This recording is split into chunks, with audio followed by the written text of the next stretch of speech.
오늘 하나님의 말씀은 마가복음 10장 35절에서 45절까지 제가 봉독하겠습니다. 세베대의 아들 야고보와 요한이 주께 나와 여짜오되 선생님이여 무엇이든지 우리의 구하는 바를 우리에게 하여 주시기를 원하나이다. 이르시되 너희에게 무엇을 하여 주기를 원하느냐. 여짜오되 주의 영광 중에서 우리를 하나는 주의 우편에 하나는 좌편에 앉게 하여 주소서. 예수께서 가라사대 너희 구하는 것을 너희가 알지 못하는도다. 너희가 나와 마시는 잔을 마시며 나의 받은 세례를 받을 수 있느냐. 저희가 말하되 할 수 있나이다. 예수께서 이르시되 너희가 나의 마시는 잔을 마시며 나의 받은 세례를 받으려니와 내 좌우편에 앉는 것은 나의 줄 것이 아니라 누구를 위하여 예비해 두었는지 그들이 얻을 것이니라. 열 제자가 듣고 야고보와 요한에 대하여 분이 여기거늘 예수께서 불러다가 이르시되 이방인이 소위 집권자들이 저희를 임의로 주관하고 그 대인들이 저희에게 권세를 부리는 줄을 너희가 알거니와 너희 중에 그렇지 아니하는 너희 중에 누구든지 크고자 하는 자는 너희를 섬기는 자가 되고 너희 중에 누구든지 으뜸이 되고자 하는 자는 모든 사람이 종이 되어야 하리라. 인자에 온 것은 섬김을 받으려 함이 아니요 도리어 섬기려 하고 자기 목숨을 많은 사람들의 대속물로 주려 함이라. 아멘. 오늘 말씀의 제목은 신앙생활을 하는 목적이라는 제목으로 말씀을 전하겠습니다. 본문 말씀 9장 33절에서 37절과 매우 흡사한 내용입니다. 헌신과 봉사 그리고 겸손을 강조하시는 예수님이 교훈과는 정반대로 다른 제자들보다 서로 우월해지려고자 하는 이기적 욕망을 노출시키는 내용도 유사하거니와 9장 33절에서 37절과 본문 말씀의 내용이 모두가 예수님이 순한 예고 바로 뒤에 언급되므로 극히 효과를 더해주는 것 또한 유사하다는 것입니다.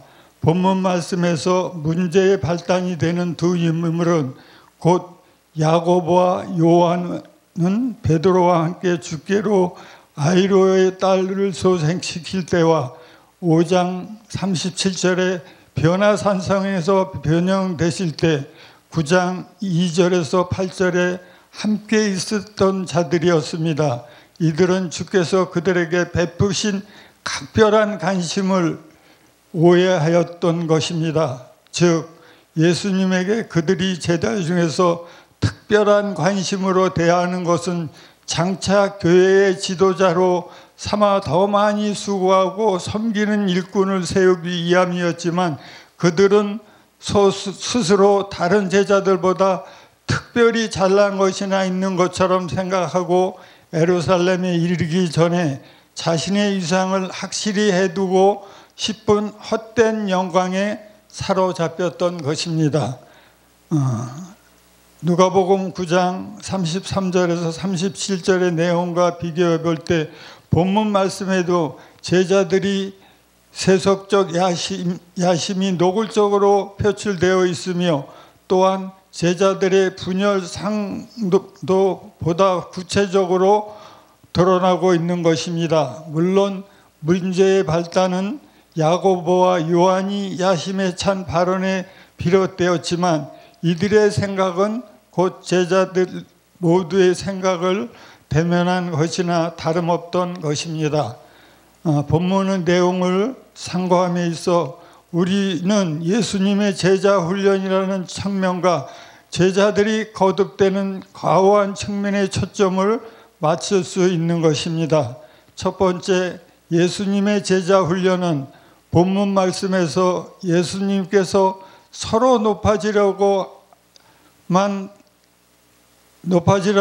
달라는 제자들의 단초히 책망하시기보다는 적극적으로 상호 겸손과 섬김의 도를 가르침과 아울러 당신이 죽음에 관해 분명히 밝히셨던 것입니다.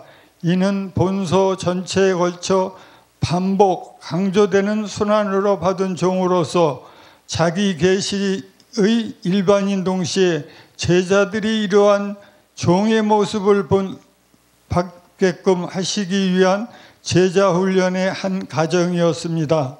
두 번째로 제자들의 무지함을 바라봅니다. 제자들이 서로 자리 다툼을 벌이며 시기하였던 근본적인 원인은 그들이 메시아관에 왜곡되어 있었기 때문인 것입니다. 그들은 이미 예수님이 수많은 권능과 권세 있는 모습을 목격하였는데 예수님을 메시아라 확인하였음에도 별 의심이 여지가 없다는 것입니다.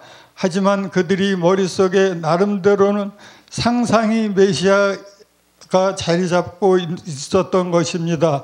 다시 말해서 그들이 생각한 메시아는 이스라엘의 로마의 압제로부터 해방할 정치적 왕이었던 것입니다. 구약 성경의 왕이신 메시아뿐 아니라 순환받은 종으로서 메시아에 대해서도 분명히 예언하고 있지만 제자들은 당시 유대인들의 통념과 마찬가지로 정신적이며 지상적인 메시아에 관해 편견을 사로잡혀 있었던 것입니다.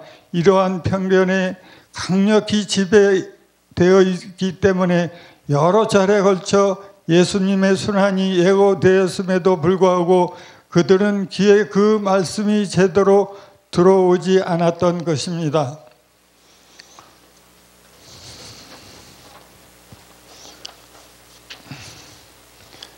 우리가 성경 말씀을 대할 때도 이러한 가오에 빠질 수 있음을 기억해야 하겠습니다.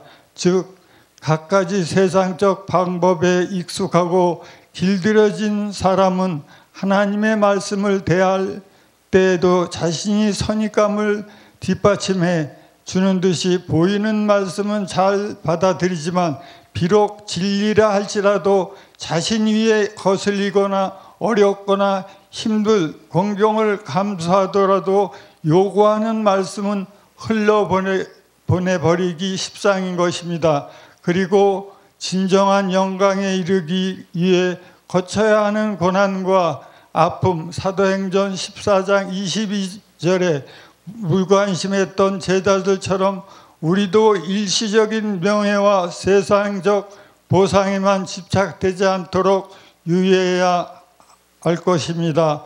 오늘날 교회가 세상의 빛과 소금의 역할을 감당하기는커녕 오히려 지탄의 대상이 되는 경우가 많은 이유는 교회가 이웃의 아픔을 동참하기보다는 현대적인 영광에 집착하여 분쟁하는 일삼는 등 세속화된 모습을 드러내 보이기 때문인 것입니다.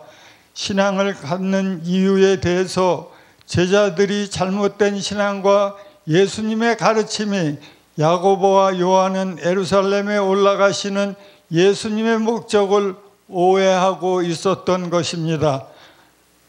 두 제자의 욕망은 35절에서 37절에 본문에 나옵니다. 로마 식민 지하에 있었던 당시 이스라엘 민족은 메시아 구세주가 오심으로 로마를 축출하고 이스라엘을 회복시키며 옛 다윗의 번영을 역사 속에 성취할 것을 그들이 신앙으로 믿고 있었습니다. 제자들도 이 점에서는 예외도 아니었던 것입니다. 제자들은 주님이 자신을 지금까지 고생했던 공로로 보상을 요구하고 있는 내용인 것입니다. 두 제자의 계속적인 욕망은 38절에서 40절에 야고보와 요한은 세상의 가치와 판단을 가지고 이 세상에서 성공하기를 구했던 것입니다. 예수님께서 모든 죄인들을 구속하기 위하여 스스로 낮아질 것이라고 예고하셨으나 그 뜻을 이해하지 못한 제자들은 오히려 높아지려는 열망을 가득 차 있었던 것입니다. 이러한 점에 있어서 다른 제자들도 마찬가지였던 것입니다. 41절에 보면 예수님의 인내의 가르침을 예수님께서 제자들의 잘못된 모습을 보면서 실망하시기보다는 인내를 선택하셨던 것입니다. 주님은 그들이 구하는 영광의 길은 실제로 고난의 길이며 십자가의 길이라고 말씀하고 계셨습니다. 주님은 좌우편에 앉아 있는 것은 하나님 아버지가 예비하신 자들에게 주어지는 것이요 먼저 섬기는 종이 되어야 할 것을 대하여 가르쳐 주었습니다. 이와 같이 주님이 인내와 가르침의 교훈을 통하여 제자들이 위대한 제자들이 되게 하셨고, 이 귀한 가르침의 제자들은 물론 이 세상 끝날까지 인류를 구하는 능력자가 되었던 것입니다. 예수님께서 가르쳐 주신 인내라는 개념은 참음, 오래 참음, 노하기를 더디함, 견디어냄, 관용함 등 다양한 용어들로 표현되어 있습니다. 예수님의 핏값으로 구원받은 성도들의 중요한 덕성을 의미하고 있습니다. 오늘 이 신앙생활을 하는 목적에 대해서 잠시 은혜를 나눠보았습니다.